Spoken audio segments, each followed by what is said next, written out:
I'll have to move this around. Good evening. It's good to be here with you this afternoon, this evening.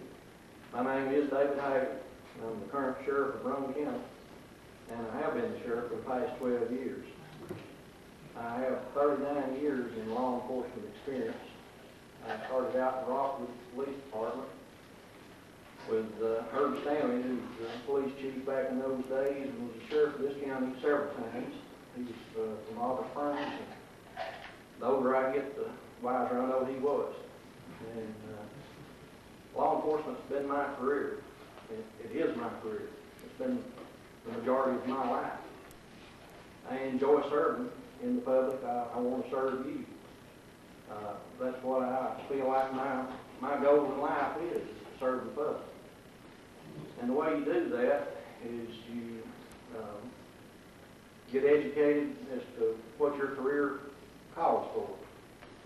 And you can imagine over 39 years I've been to a few schools and seminars and training sessions and you name it, and I guess I've been there. But no matter how much of the training you receive, I went through the Law Enforcement Academy at Donaldson and been there several times, different schools, and several schools to FBI put on. But no matter how much of that education you receive, you've got to have the common sense to apply it in the community you live in. You've got to do what's best for the people in your community. You've got to apply the law with kindness and compassion.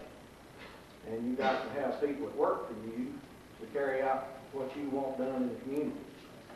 There's three things I require my employees, and I tell them when I first hire them. First off, you're going to treat the public with respect. Secondly, you're going to be honest. And third, you're going to do your job. And that's what I require of you. Since I've been sheriff, I've brought the DARE program into Roane County School System. It targets the fifth grade level of students. And I think that's a very important program for our students, is to get across an education to them as to the dangers of what illegal drugs and alcohol can do. And it also includes peer pressure, which includes the gangs and the gang violence that goes on, and how to resist peer pressure. I think that's the only way we're going to help in the future to educate our young children. We've got problems with drugs, and we have had for a long time.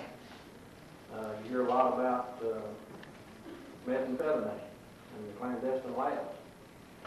Since 1999, my department's picked up over 100 labs, and the cost on cleaning those labs up averages around $4,500 a piece. And the federal government pays that, but it's our tax dollars that's in the federal system. That money is never recovered through the courts, because as I understand the law, if you charge a person criminally, you can't collect on them civilly over these drug labs.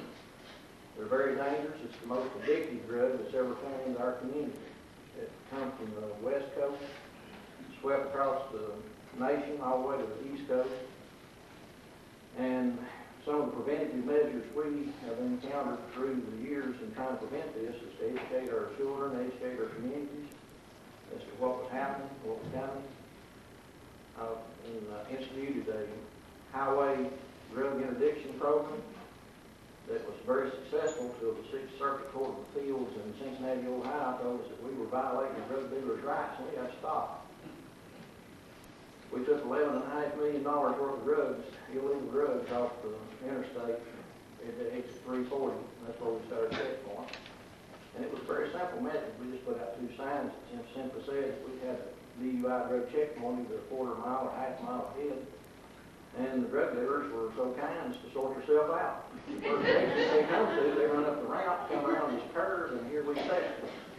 And 9 out of 10 cars that pulled up, the driver drove the window down, handed the driver's license, and asked us what we wanted. You know, when the odor of marijuana or whatever they had in there just about knocked down, drove the window down, it was pretty obvious what we wanted.